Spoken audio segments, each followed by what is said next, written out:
Go ahead, I bang your mama. Good job, also. Good shit.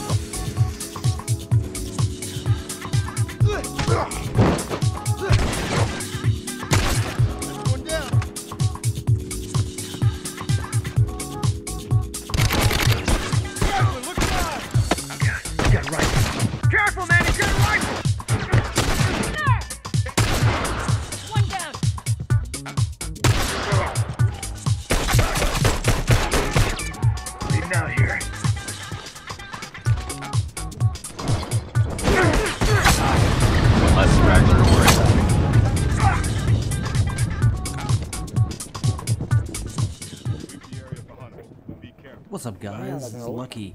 Welcome to Interrogation on Coleman, new DLC maps. I'm playing with a couple of randoms. They're little local crazy randoms. They start singing later, man. They were all kinds of fun. This was a fun game. I had a lot of fun with this. This is not a high score match, but I had fun. It's a little back and forth, so I picked it out. Digging these maps, finally getting used to them. Finally getting some gameplay. Today I'm sporting a new loadout. I'm calling it the Spymaster. The Spymaster is picking people out, directing his team to where they are. So I'm using a little Hawkeye 3 for that. We've got a nice little buff down to 4 loadout points. I coupled it with damage marker 2. So I am getting double mark points. See, I marked that person twice. That was 60 points right there. I get to mark this person again. That's 90 points. Mark this person right there. It's 120 points just for marking people just in a few seconds, and it is crazy.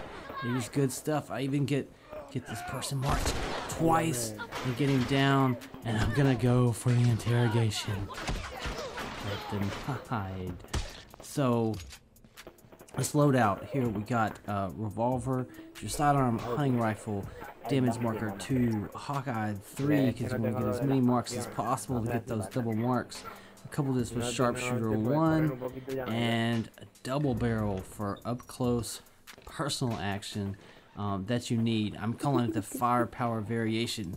But if you wanted to go full-on Spymaster, and that's a Spymaster is someone who directs clandestine intelligence activities. So if you wanted to go full-on with it, you could use the buffed up Sharp Ears. Sharp Ears got a major buff, and it's not just in your listen time, and that's what most people think when they hear the buff. They think it just has to do with listen time. I should have stayed here for the headshot, but I don't. But no, it actually buffed range. And Sharp Ears 2 and Sharp Ears 3 have crazy insane range now. So this is that's a skill that basically I totally overlooked. I totally thought it was kind of worthless before the patch, but it is a reasonably good patch. And someone who really wants to kind of specialize this loadout, be able to tell their team and call out in a team and know where everybody is all the time. Get rid of that sharpshooter, get rid of that double barrel, go with your buffed up Sharp Ears, and you will be a true Spymaster. Oh, dude, you're fucking denied. Denied. Don't stand your ground, run, buddy. Oh, well, we came out of that only down slightly. Still very much in this game, and that's why I love Interrogation, digging Interrogation on the new maps in general. And so I had some ideas. I was going to talk about basically what I think my gun recommendations are for the new maps. Gonna get a little flank action here, see if I can come up on the top, see if they're on the bridge of death. That's what I'm calling the bridge of death right here, because anytime you go up here, you die.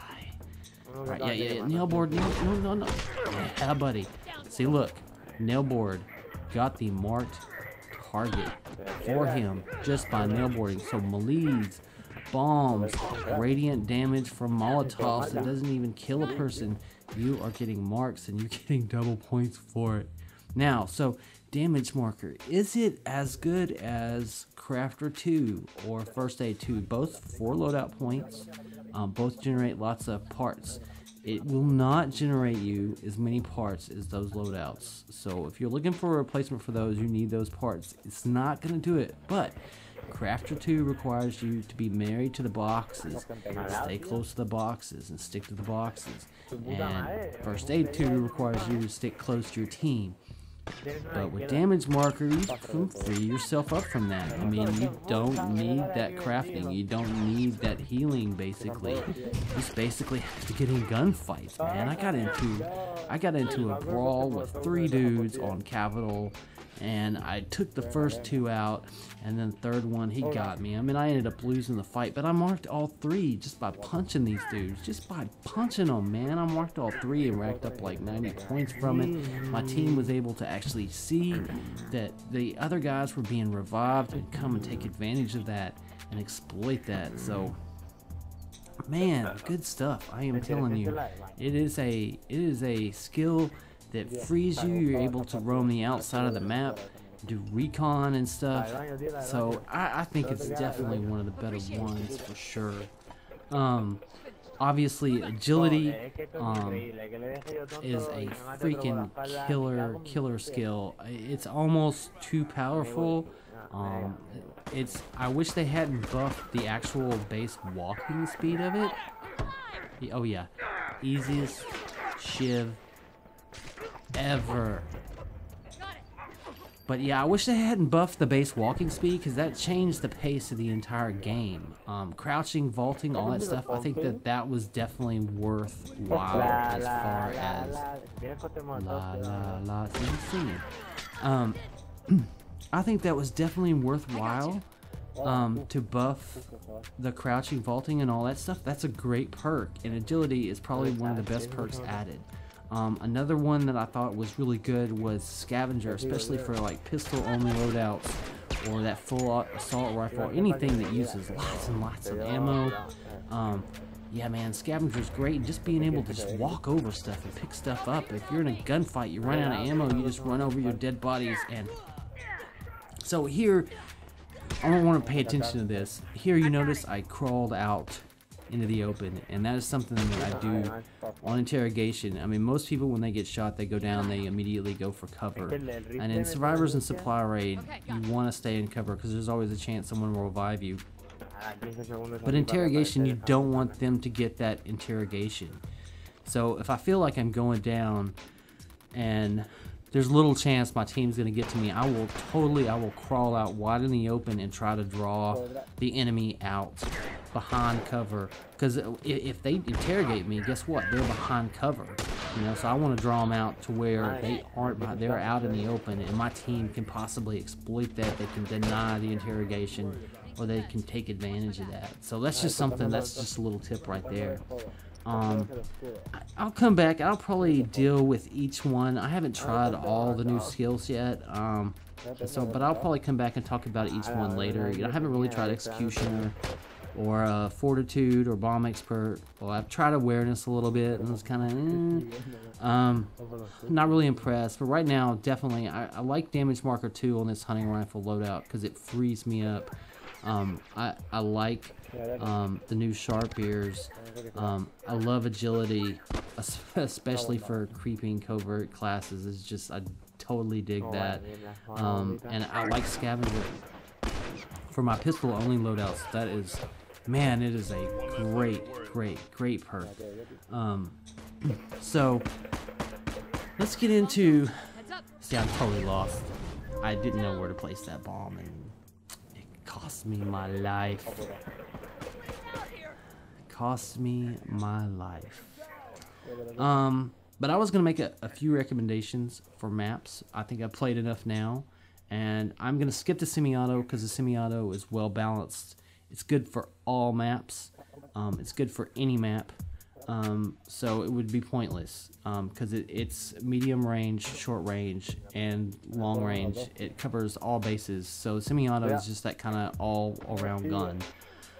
But let's start with Coal Mine, this map. I think the hunting rifle with the long lines of sight is ideal. This map, it reminds me of Billstown a lot because it's got 2 buildings on the sides and it's got that long middle.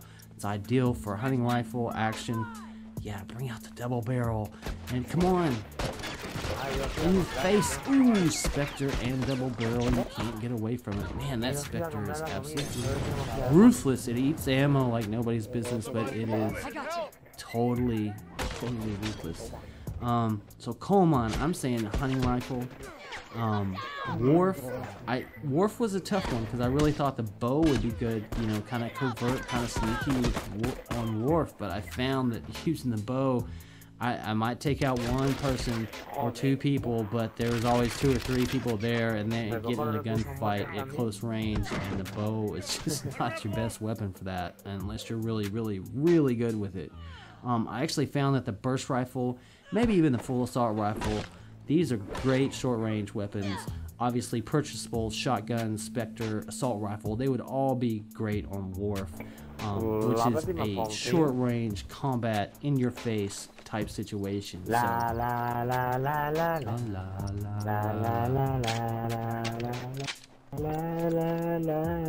sing it, brother. Look alive. And Capital, hunting rifle. Capital is my favorite map. It's got the long lines of sight in it. It's got flank routes all over the place. It's got upstairs, it's got downstairs, it's got outsides, it's got inside. It's got everything, and it is a gorgeous map. I'm going with the hunting rifle because of those long lines of sight. There's so many sniper perches all over that map.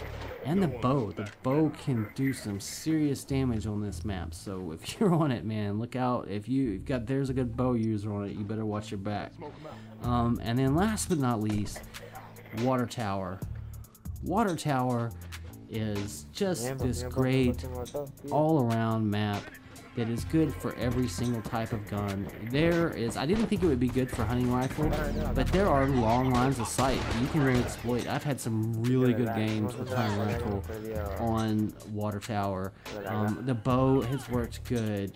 The full assault, the burst they've all worked good. Revolver, semi-autos, they all work great on Water Tower because it is just a good mix of everything. And that more or less, that kind of like wraps up. And at this point, I'm freaking out because I see that they're unlocking our box as I was dying. And so I'm gonna rush in and you'll see where my last minute bomb placement saves the day, gave us the win. Anyways, thank you guys for joining me. This is Lucky. Peace.